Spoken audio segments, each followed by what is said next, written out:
육아휴직 후 복직했지만 마음이 힘듭니다. 2026년 3월 22일 경주 유적지 답사, 감자 심기, 텃밭 가꾸기. 안녕하세요. 스님은 오전에는 경주 일대를 답사하고 봄 감자 심기를 하고 오후에는 봄나물 캐기와 텃밭 가꾸기를 하며 하루를 보냈습니다. 아침 8시 30분 두북수련원을 출발해서 경주 남산 입곡 섣불두를 찾아 나섰습니다. 조계종에서 경주 남산 성역화 사업으로 책자를 발간 중인데 스님이 경주 출신이고 경주 남산 순례를 수십 년 차 답사한 경험이 있어 경주 남산 유적지에 대한 감수 요청이 있었습니다. 스님은 요청받은 자료를 검토해보니 몇 군데 빠진 곳이 있었고 한 곳은 모르는 유적지여서 확인이 필요했습니다. 스님은 이동하는 차 안에서 앱 지도를 열고 여기저기 찾아보았지만 지도 앱에는 유적지에 대한 표시가 없었습니다. 두북수련원에 온 김에 짬을 내서 경주 남산 답사를 했습니다. 첫 답사지는 경주 남산 입곡 섣불두가 있는 곳이었습니다. 유적지로 들어가는 길이 개인 밭을 지나야 하는 곳이었고 큰 개가 밭을 지키고 있어서 들어가기 쉽지 않았습니다. 무엇보다도 유적지를 찾아 들어가는 길이 분명하게 나 있지 않았습니다. 답사하면서 개인 밭을 지나지 않고 갈 수 있는 길을 확인했습니다. 두 번째로 가본 곳은 경주 남산 탑곡 제1사지마의 조상이 있는 곳입니다. 수십 년 차 경주 남산을 둘러보고 안내했지만 이번 유적지는 처음 와보게 되었습니다. 유적지를 알리는 표지판이 도로에는 보이지 않았습니다. 대략의 위치를 파악하고 동네 안으로 들어갔습니다. 다행히 동네 어르신을 만나서 길을 물어볼 수 있었습니다. 어르신, 길 하나 물어봐도 되겠습니까? 여기 탑곡, 부처 바위 같은 것이 있다고 하는데 어디 있습니까? 제가 경주 출신이고 경주 남산을 여러 번 왔다 갔는데 여기 마애불상군이 있다는 것은 처음 들어서 답사 목적으로 왔습니다. 저절 뒤쪽에서 올라가는 길이 있습니다. 유적지로 정비된 지 몇 년 안 되었어요. 여기 저희 집 뒤쪽으로 올라가는 길이 있습니다. 이쪽으로 오세요. 동네 어르신은 본인의 집 뒤쪽 나무 사이로 보이는 바위를 가리키며 가는 길을 알려주었습니다. 스님은 길이 없어 보이는 산길을 먼저 앞장서서 올라갔습니다. 동네 어르신이 알려준 바위까지 왔습니다. 안내 표시판이 있었고 바위에 새겨진 문양에 대한 그림이 있었지만 맨눈으로 보기에는 식별하기 어려울 정도로 마모가 심했습니다. 스님은 앞면, 옆면을 꼼꼼히 살펴보았습니다. 바위 한쪽이 유실되어 있었는데 혹시 근처에 바위 한쪽이 떨어져 있는지도 살펴보았습니다. 답사를 마치고 길을 안내해준 어르신에게 감사의 인사를 전하며 다음 유적지로 이동했습니다. 반월성 가는 길에 경주 인왕 동사지에 들렀습니다. 이곳은 신라 태종 무열왕의 둘째 아들 김인문의 명복을 비는 인용사터로 추정된 곳입니다. 이곳의 특징은 신라의 전형적 가람 배치를 기본으로 하면서도 다른 신라 사찰과 비교되는 독특한 건축 구조를 이루고 있는 것인데 스님은 여러 터를 둘러보며 그 특징들을 확인했습니다. 이후 경주 천관사지도 둘러보았습니다. 이곳은 도당산 서쪽 기슭 논가운데에 있는 절이고 김유신과 기생천관의 이야기가 전해오는 곳입니다. 청년 시절 술 취한 김유신이 말을 타고 갔는데 말이 기생의 집으로 가자 김유신이 말의 목을 베었다는 김유신의 이야기가 유명합니다. 여기에서 등장하는 기생이 천관입니다. 말머리를 베듯이 김유신은 천관과의 관계를 냉정하게 끊었고 천관은 목숨을 스스로 끊었습니다. 이후에 김유신이 천관이 살던 집에 천관사를 지어 명복을 빌은 곳이 천관사지입니다. 천관사지에서 여러 건물지를 둘러보았습니다. 경주 일대 유적지 답사를 마치고 스님은 두북수련원에 도착하자마자 작업복으로 갈아입었습니다. 앞밭 하단에서 농사팀이 노지 감자를 심는 중이었습니다. 두북 농사팀은 어제 하루 종일 비닐하우스 교체 작업을 한 후라 감자 심기의 속도가 잘 나지 않고 있었습니다. 스님이 봄 감자 심기의 일손을 보태러 앞밭으로 왔습니다. 스님은 준비된 씨감자를 보고 농사팀 행자에게 확인차 물었습니다. 씨감자 크기가 이렇게 크면 이 밭에 씨감자만 해도 엄청 많이 들어갈 텐데 농사 지도해주는 거사님과 확인해서 진행하는 거예요?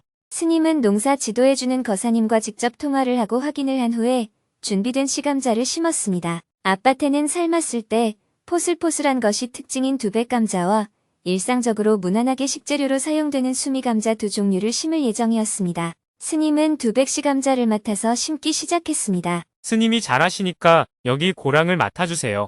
스님은 파종기를 고랑에 푹푹 힘있게 찔러 넣었습니다. 스님이 땅에 파종기를 푹 찔러서 벌리면 행자 한 명이 시감자를 파종기 속으로 쏙 넣었습니다. 돌이 있는 고랑에는 파종기를 찔러도 푹 들어가지 않아 스님은 긴 호미로 돌을 골라가며 파종기를 사용했습니다. 시감자가 들어간 자리는 농사팀 행자들이 흙으로 잘 덮어주었습니다. 스님이 1시간 안에 3개 고랑의 시감자를 파종기로 땅에 넣었습니다. 스님이 파종기로 시감자를 땅에 넣어준 덕분에 빠르게 감자를 심을 수 있었습니다. 스님은 점심 식사 후 오후에 손님을 만나고 다시 오후 울력을 시작했습니다. 텃밭 가까이 있는 원추리를 잘랐습니다. 이번 주가 지나면 원추리가 너무 세져서 먹기가 어려운 상태가 되니 오늘 원추리를 최대한 채취해서 식재료로 사용하자고 제안했습니다. 채취한 원추리를 다듬고는 속가 누님 댁으로 가서 다양한 봄나무를 캤습니다. 원추리, 머위, 달래, 쑥 등 흙위로 다양한 봄나물거리들이 있었습니다. 한 바구니 봄나무를 캐서 두북수련원으로 돌아온 후 햇살이 누그러진 오후 4시 30분쯤에 텃밭 가꾸기를 했습니다. 지난 겨울에 고수씨를 뿌리고 비닐을 낮게 쳐서 덮어둔 텃밭이 있는데 비닐을 벗겨보니 고수의 싹이 아주 작게 올라와 있었습니다. 고수 싹이 올라오는데 꽤 긴 시간이 걸렸습니다. 스님은 상추 모종을 퍼서 고수밭에 심는 것이 낫겠다고 했습니다. 상추가 먼저 올라와서 따먹고 이후에 고수가 올라올 것이라서 상추 모종을 심어도 괜찮을 것 같다고 했습니다. 스님은 상추 모종을 펐고 행자들은 상추 모종을 옮겨서 심었습니다. 스님은 상추 모종을 펐던 텃밭을 정리했습니다. 움푹 패인 곳에 흙을 정리하고 빽빽이 있던 상추 모종을 하나씩 가지런히 심었습니다. 남은 흙을 텃밭에 골고루 뿌려주고 비닐을 잘 씌워서 보온 보습이 되도록 했습니다. 며칠 전 상추 모종을 심었던 텃밭을 보니 3개 고랑 중에 1개 고랑 귀퉁이 쪽에 상추 모종이 말라 있었습니다. 비닐로 덮어둔 고랑은 물기가 촉촉이 있어 뿌리를 내리고 자랄 준비를 하고 있었습니다. 반면에 부직포로 덮어둔 고랑은 물기가 다 날아가서 상추 모종이 말라 있었습니다. 스님은 고랑에 충분히 물을 주고 이참에 비닐로 교체해서 상추 모종을 덮어주면 좋겠다고 했습니다. 부직포 덮개를 벗겨내고 고랑에 물을 충분히 주고 비닐로 덮개를 만들어서 씌웠습니다. 상추 모종 심기와 물주기를 하고 나니 어느새 해가 졌습니다. 스님은 작업 도구를 정리하고 저녁 식사 후에 휴식을 취하고 하루 일과를 마쳤습니다. 내일은 오전에는 전법법회에서 법문을 하고 병원 진료가 있어 외출할 예정입니다. 저녁에는 전법법회를 온라인으로 참석할 예정입니다. 오늘은 법문이 없었으므로 지난 1월 7일에 있었던 수행법회의 증문직서를 소개하며 오늘 스님의 하루를 마무리합니다. 육아휴직 후 복직했지만 마음이 힘듭니다. 3년간의 육아휴직을 마치고 복직하였습니다. 출산과 육아로 인한 경력 단절이 막상 제 현실이 되니 정신이 안 차려질 만큼 괴로웠습니다. 특히 기존 업무와 다른 단순한 업무에 배치되면서 의욕 상실과 허탈감이 컸고 전체 직원의 연봉 관리와 보상 관련 업무를 하게 되면서 그동안 제가 평가와 보상을 제대로 받지 못했다는 생각으로 화도 났습니다. 다행히 정토회에서 배운 알아차리기를 연습하면서 초반에 심각했던 괴로움과 우울감에서 조금 벗어날 수 있었습니다. 그럼에도 여전히 불만족스럽고 앞으로 어떻게 해야 하나 하는 막연한 생각이 들어서 마음이 많이 힘듭니다. 이렇게 괴로운 상태로 직장을 계속 다녀야 하는지 아니면 다니던 직장을 그만두고 아이들을 돌보면서 다른 일을 찾아야 하는지 고민이 많이 듭니다. 그런 부분에서 스님의 말씀을 듣고 싶습니다. 직장을 그만두고 정포의 활동을 하는 게 더 중요하겠다. 혹은 직장을 그만두고 내 아이디어를 갖고 자영업을 하는 게 더 중요하겠다 할 때 여기서 직장을 그만두는 것은 더 나은 방향으로 가는 선택이기 때문에 설령 위험이 있다고 하더라도 용기 있는 행동이라고 볼 수 있습니다. 그런데 지금 다니는 직장에 불만이 있어서 화가 나서 그만둔다는 것은 수행자로서는 매우 바람직하지 않은 태도, 자세라고 말할 수 있습니다. 질문자가 이 직장에서 불만이 있다고 얘기를 하는데 제가 듣기에는 그건 질문자의 지나친 욕심이라고 먼저 말씀드리고 싶습니다. 현재 우리 사회에서 젊은 여성 직장인과 관련해서 해결해야 할 가장 큰 과제가 무엇일까요? 결혼해서 아이를 가졌을 때 제가 늘 최소한 3년은 엄마가 아이를 키워야 아이의 심리가 안정된다라고 했습니다.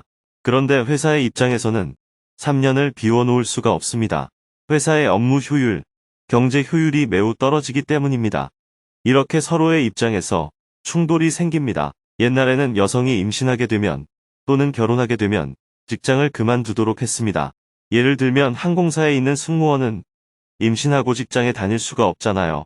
요즘은 나이 드신 여성들도 승무원 일을 하는 분이 있지만 옛날에는 결혼하기 전 처녀 총각들만 한 적이 있습니다. 그런데 이제는 시대가 바뀌고 사회 인식도 바뀌었습니다. 결혼해도 직장에 다닐 수가 있습니다. 육아휴직도 처음에는 6개월만 줬습니다. 그러다가 많은 사회적 요구가 있었고 육아휴직 기간이 1년으로 변경되었습니다. 그런데 1년 이상 육아휴직을 다녀오면 직장을 그만둬야 해요. 그래서 대부분 경력 단절이 일어납니다. 5년, 10년 다니던 직장을 그만두고 결혼해서 아이를 어느 정도 키워놓고 다른 직장에 갈 때는 과거의 경력을 살리지 못합니다. 원래 다니던 직장이 아닌 다른 직장에 가야 되고 다른 직장에서도 신입으로 처음 들어가듯이 일을 시작해야 합니다. 나이가 30이 넘고 가정이 있는 사람에게는 전문직을 잘 안 줍니다. 그래서 많은 여성 활동가들이 이런 불공정한 부분에 대해 문제를 제기합니다. 이런 문제로 여성들이 결혼을 안 하거나 자녀를 안 가지게 되면서 출산율도 매우 떨어지는 문제도 발생했습니다. 그러다 보니 아기를 낳으면 1년은 본인이 직접 돌보다가 아기를 다른 사람에게 맡기고 직장에 다니게 됩니다. 여성 한 개인이 볼 때는 아이를 다른 사람이 돌보고 본인은 직장에 다니니까 경력 단절이 안 이루어지는 것처럼 보이지만 전체 사회적으로 보면 여성 누군가가 어린애를 돌봐야 한다는 것은 변화가 없는 일입니다. 현재 한국 사회는 육아휴직으로 1년을 허용하고 있습니다. 1년 그 이상이면 직장을 그만둬야 하는 경우가 많은데 질문자는 제가 제일 이상적으로 생각하는 3년 육아휴직을 마치고 직장에 복귀했습니다. 그렇다면 적어도 한국 사회에서는 꿈의 직장이라고 볼 수 있습니다. 그런 좋은 직장에 다니고 있고 그만큼 좋은 사회에서 살고 있다고 볼 수 있습니다. 질문자가 3년 육아휴직하는 동안 질문자가 했던 그 업무를 회사 입장에서 볼 때 그대로 질문자에게 줄 수가 있을까요? 질문자가 자리를 비운 3년 동안 그 자리를 아무도 배정하지 않고 그대로 비워둘 수는 없습니다. 누군가가 그 일을 해야 합니다. 그러니 질문자가 다시 출근하면 다른 일을 할 수밖에 없습니다. 일반적으로 직장을 옮겨야 하는데 그 직장에서 경력 단절을 안 시키고 유지시켜준 것만 해도 사실 큰 혜택이라고 볼 수 있습니다. 그런데도 휴직 전 그 자리를 요구한다면 회사 입장에서는 효율이 떨어지고 운영하기가 어렵습니다. 원래 자리로 복귀하면 개인적으로 좋긴 하지만 회사 입장에서는 어려우니 3년이 지난 뒤에도 직장에서 그대로 복직을 시켜준 것만으로도 감사하게 생각할 수 있어야 합니다. 내가 있던 부서는 현재 다른 사람이 일을 하기 때문에 질문자는 다른 부서에 갈 수밖에 없습니다. 어떤 부서가 주어지든 기꺼이 받아들이는 게 필요합니다. 앞으로 5년, 10년이 지나면 사회가 많이 변해서 그 자리에 복귀할 수 있게 해줄 수도 있겠지만 지금은 경영을 하는 입장에서는 3년을 비워놓을 수는 없지 않을까요? 3년간 누군가가 임시직으로 일을 했다면 질문자가 복귀하는 동시에 그 임시 직원은 직장을 나가야 하잖아요. 그러면 나는 좋을지 몰라도 전체적으로 보면 바람직하지 않습니다. 다니던 직장에 복직된 것만으로 어느 정도 만족을 할 줄 알고 어느 부서에 가든 어떤 직위에 가든 너무 욕심 부리지 말았으면 좋겠습니다. 그러나 다른 일을 하는 게 좋겠다고 생각해서 이동하는 건 자유라고 생각합니다.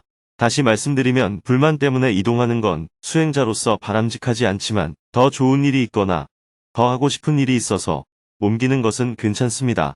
감사합니다. 사실 그동안 지속적으로 퇴사 권유를 받았습니다. 우여곡절 끝에 운 좋게 복직한 그 부분에 대해서는 감사하게 생각합니다. 이런 과정에서 복직하지 않고 의미 있는 일을 하고 싶다는 생각이 있었는데 마음속에 자리한 불안감 때문에 결국 복직을 하게 되었습니다. 회사원이라는 이름을 놓지 못하고 결국 복직을 하게 되면서 심리적 불안감이 더 많이 커진 것 같습니다. 스님께서 말씀하신 대로 다른 일도 하고 싶고 아이들도 돌보고 싶은데 마음속에 있는 불안감 때문에 회사를 놓지 못하고 매여 있는 현실이 괴로웠습니다. 우선 복직을 해서 일을 하면서 결정을 해보세요. 직장을 다니는 것보다 아이들을 키우는 게 더 의미가 있겠다거나 다른 직장으로 옮기거나 자영업을 해보는 게 더 의미가 있겠다 싶으면 조금 더 심사숙고해서 그때 결정하면 될 것 같습니다. 감사합니다.